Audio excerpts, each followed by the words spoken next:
Hallelujah, good morning. एक और बेहतरीन समय प्रभु ने हमें दिया है कि हम उनके वचनों पर मिलकर मनन कर सकें।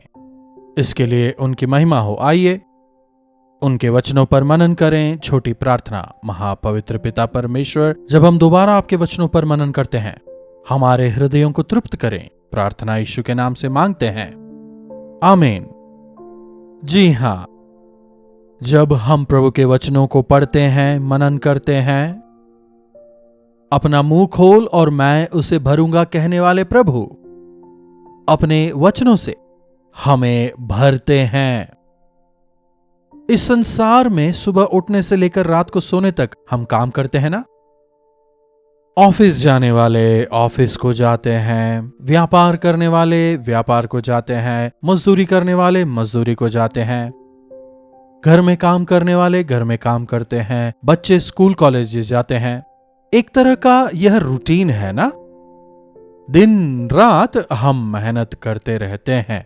इन दिनों में कॉर्पोरेट जॉब्स वगैरह होने की वजह से एसी रूम में बैठते हैं, लेकिन दिन भर वे भी मेहनत करते हैं। जिस प्रकार घोड़े दौड़ते रहते हैं, उनका दिमाग भी वैसे ही दौड़ता रहता है, इसलिए कई सारी बीमारियां भी।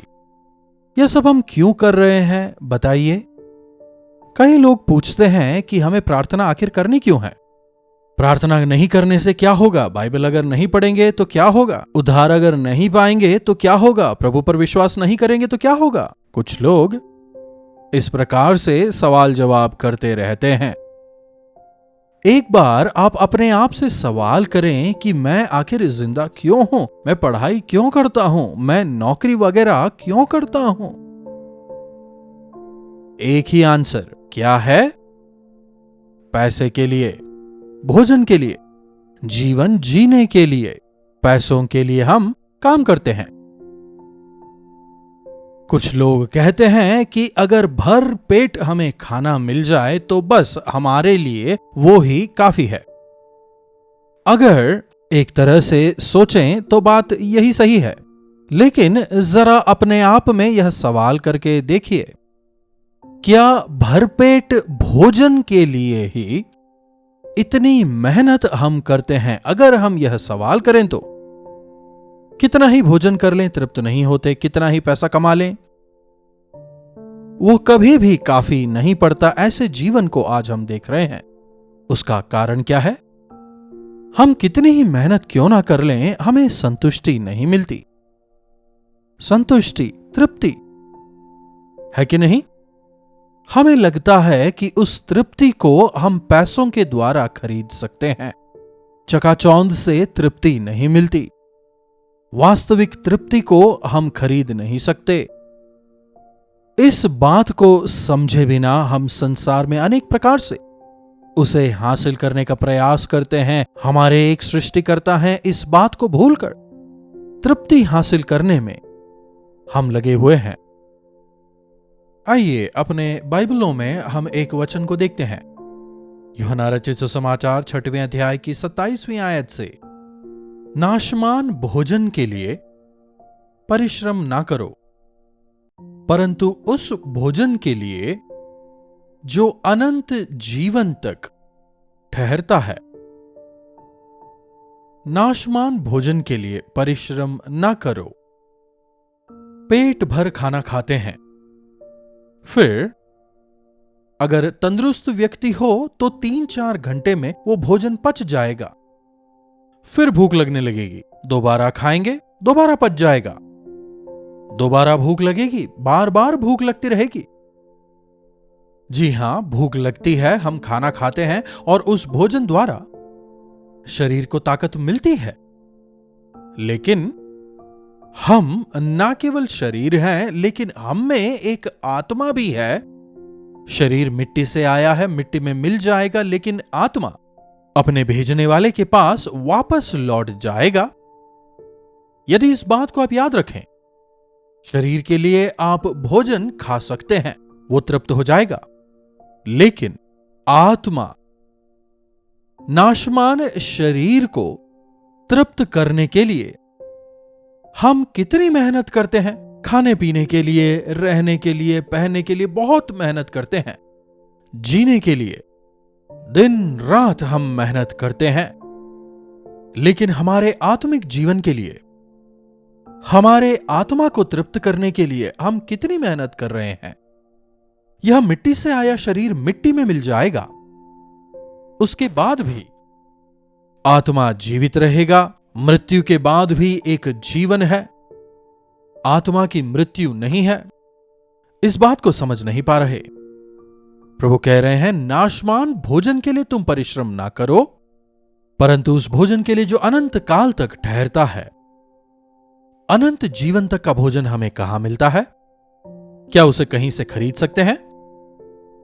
यह कहीं किसी दुकान में नहीं मिलता, Amazon, फ्लिपकार्ट में नहीं मिलता, ऑनलाइन में तो बिल्कुल भी नहीं मिलता।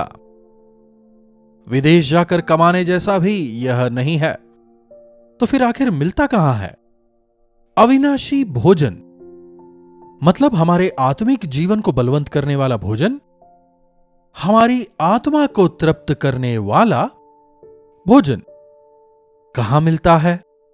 इसलिए हमें बाइबल को पढ़ना है। यहीं पर है, देखिए, नाशवान भोजन के लिए परिश्रम ना करो, परंतु उस भोजन के लिए जो अनंत जीवन तक ठहरता है। क्या लिखा है? अनंत जीवन तक ठहरने वाले भोजन के लिए तुम सदा परिश्रम करो, जिसे मनुष्य का पुत्र तुम्हें देता है, क्योंकि पिता अर्थात परमेश्वर ने उसी पर छाप कर दी है। और यह भोजन हमें कौन देता है? मनुष्य के पुत्र कहलाए जाने वाले हमारे प्रभु यीशु इसे हमें देते हैं। यस, प्रभु यीशु मसीह हमारे लिए जीवन के आहार हैं। मैं ही जीवन की रोटी हूं, मुझसे खाने वाला कभी भी मृत्यु को नहीं देखेगा, प्रभु यीशु कहते हैं। मृत्यु के बाद पापियों के लिए एक भयंकर आग का गड्ढा है, जिसे हम कहते हैं नरक। तमाम वे लोग जिन्होंने इस पृथ्वी पर रहते हुए प्रभु यीशु मसीह पर विश्वास नहीं किया, झूठे, मक्कार, व्यभिचारी, मूर्ति पूजक, अविश्वासी, ये तमाम उस नरक की आग में झोंके जाएंगे। वचन हमें बताता है प्रभु यीशु मसीह मनुष्य का रूप धारण करके इस संसार में आते हैं और अपनी जान को क्रूस पर देने द्वारा उस दूसरी मृत्यु से, पाप की मजदूरी जो मृत्यु है, उसे उन्होंने खुद ने भुगता, ताकि हम उन पर विश्वास करने द्वारा उस दूसरी मृत्यु से, उस अनंत आग से हमेशा हमेशा के लिए बच जाएं। वे कह रहे हैं, जो मुझ पर विश्वास करते हैं वे नहीं मरेंगे, यदि मर भी जाएं तो दोबारा जिएंगे। जब प्रभु ने यह कहा, उन दिनों में भी कईयों को यह बात समझ नहीं आई, आज भी कईयों के समझ नहीं आती। लोग इस बात को सुनकर प्रभु का मजाक उड़ा रहे थे। लेकिन जिन लोगों की आत्मिक आंखें खुली है, केवल वे लोग प्रभु की इस बात को समझ सकते हैं। 31वीं आयत भी पढ़ रहा हूं, देखिए, हमारे बाप दादाओं ने जंगल में मन्ना खाया, जैसा लिखा है कि उन्होंने उन्हें खाने के लिए स्वर्ग से रोटी दी।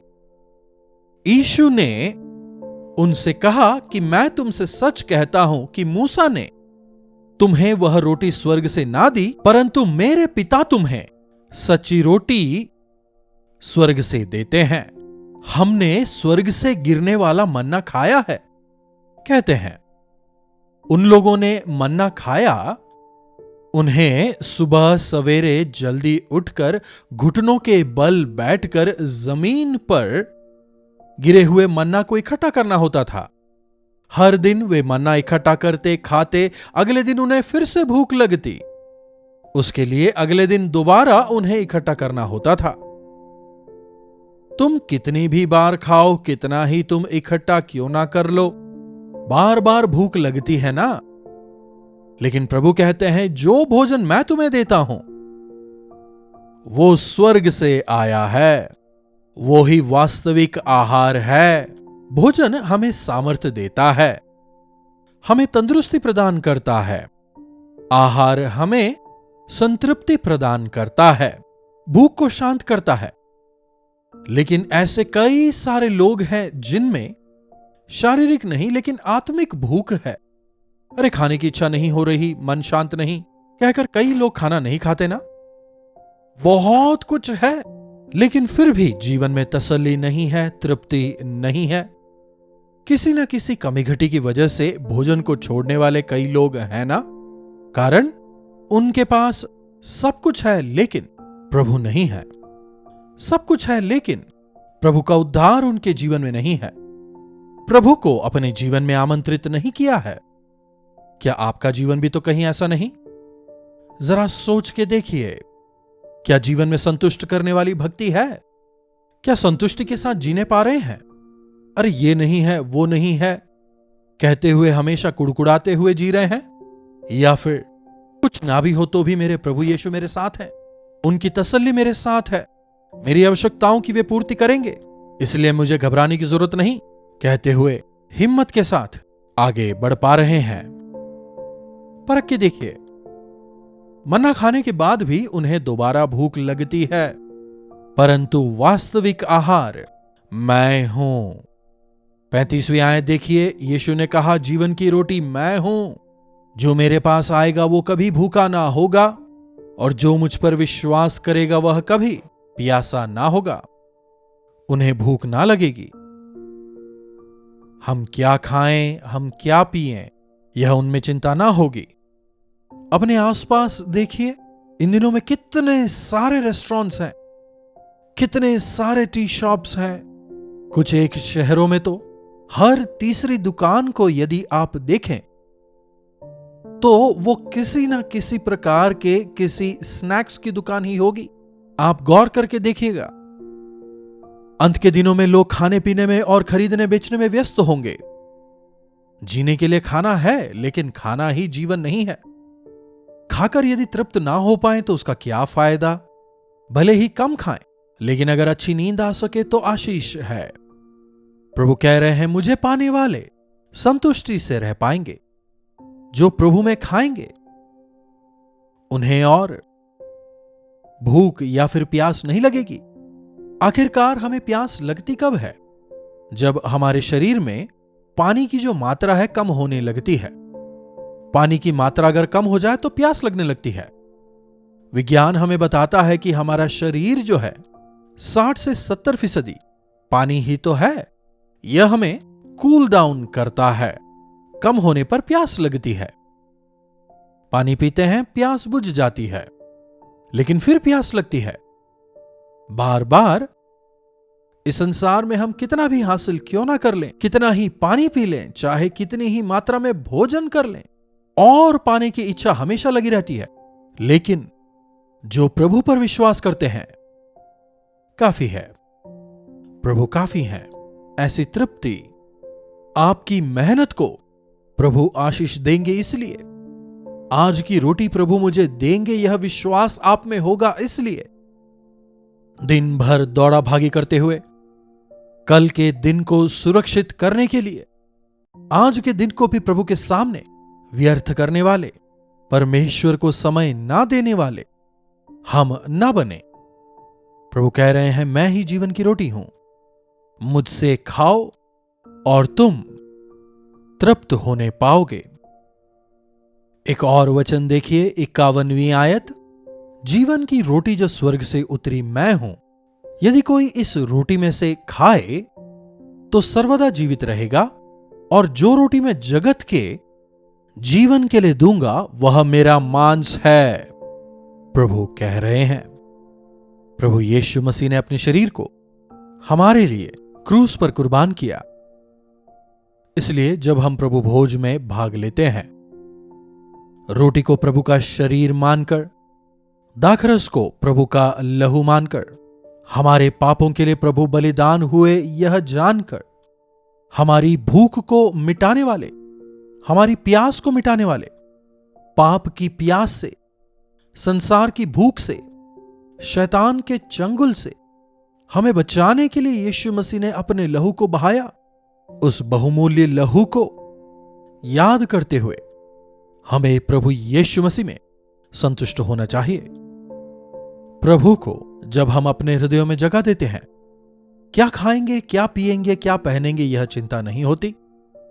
संतुष्ट होकर हम जीने पाते हैं, प्रभु की स्तुति आराधना करते हुए रहने पाते हैं। प्रभु को ना जानने वाले अनंत नरक में जाएंगे। बहुत कुछ है, फिर भी उनमें तृप्ति नहीं होती। जब हम ऐसे लोगों को देखते हैं, आंसुओं के साथ, दर्द के साथ, ऐसों के लिए हमें प्रार्थना करना है। उन्हें हमें मैं ही जीवन की रोटी हूं कहने वाले मसीह का परिचय देना है। हम प्रभु में आनंद मनाएं, उनमें रहकर हम फलवंत हों। संसार में शायद कष्ट हो सकते हैं, लेकिन आत्मिक तौर पर हम अपने आप को बलवंत करें, प्रभु के आगमन के लिए अपने आप को तैयार करते हुए, ताकि हम स्वर्ग के राज्य के वारिस बन सकें। अपने आप को हम तैयार करें। प्रार्थना।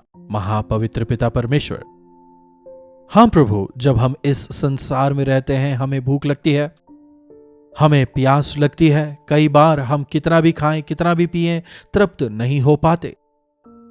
लेकिन प्रभु, जिस प्रकार से आपने अपने वचन में कहा कि आप जीवन की रोटी हैं, जो आपसे खाता है और जो आप में पीता है, वो दोबारा कभी भूखा नहीं होता और ना ही उसे दोबारा प्यास लगती है। आप हमारे आत्मिक भूख और आत्मिक प्यास की बात कर रहे हैं। प्रभु, होने दें कि हमारी भूख और प्यास आप में खाने द्वारा और पीने द्वारा संपूर्ण तौर पर तृप्त हो सके। आप में खाकर पीकर आत्मिक तौर पर बलवंत होकर जीने का अनुग्रह हमें दें प्रभु। प्रार्थना यीशु के नाम से मांगते हैं, आमीन। अब हमारे पिता परमेश्वर का प्रेम, प्रभु यीशु मसीह का अनुग्रह, पवित्र आत्मा की संगति और सहभागिता हमें से प्रत्येक के साथ आज, कल और सर्वदा बनी रहे, आमीन। प्रभु की महिमा हो। अपने प्रार्थना विषयों को आप हमें 9884907779 पर व्हाट्सएप या फिर वॉइस मैसेज के द्वारा हमें भेजें। हम आपके साथ मिलकर आपके छुटकारे के लिए प्रार्थना करेंगे। प्रभु चमत्कार करेंगे। प्रभु परमेश्वर की आशीष हम सबों पर सदा बनी रहे।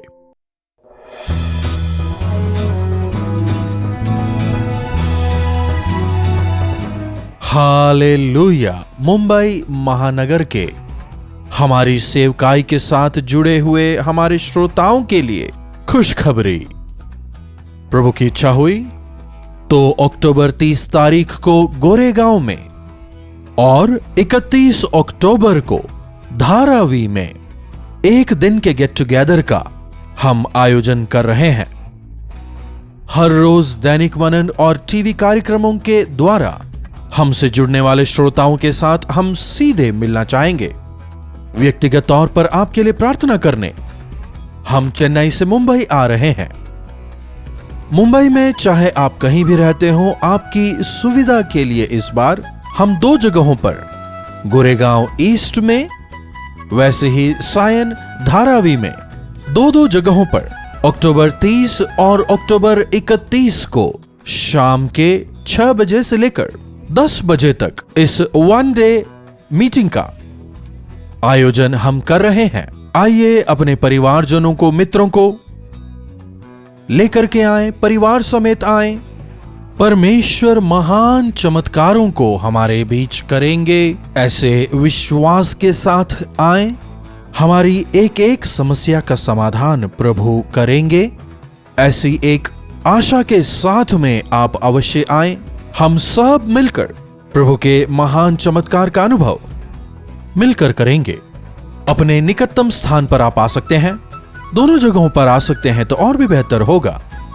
अगर आप अधिक जानकारी चाहते हैं, नीचे दिए गए फोन नंबर्स पर आप व्हाट्सएप कर सकते हैं या फिर 8939393939 पर आप फोन करें। एड्रेस, लिंक्स वगैरह शेयर किए जाएंगे। अगर आप चाहें तो एड्रेस नोट कर सकते हैं। गोरेगांव ईस्ट के वेन्यू की जानकारी, Pragya Bodhini school hall, JP Nagar, behind Sonal apartments, near post office, Goregaon east, Mumbai. October 30 तारीख को शाम 6 बजे से रात 10 बजे तक। अधिक जानकारी के लिए 8939393939 पर संपर्क करें। उसी प्रकार अक्टूबर 31 तारीख को सायन वेन्यू का विवरण, morning star English school, Sion, Dharavi, Mumbai. अधिक जानकारी के लिए 9884907779 पर आप व्हाट्सएप या फिर वॉइस मैसेज भेज सकते हैं। आपको अधिक जानकारी दी जाएगी, या फिर 8939393939 नंबर पर आप कॉल करें, जानकारी हासिल कर सकते हैं।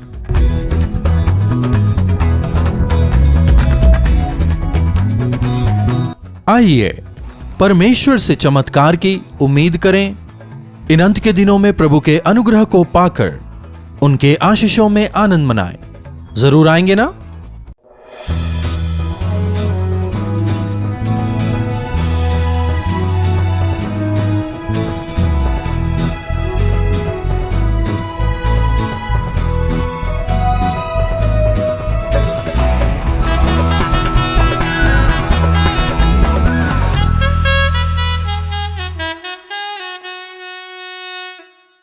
कल्वरी दर्शन, ये है प्रेम के दर्शन, यीशु प्रेम के दर्शन।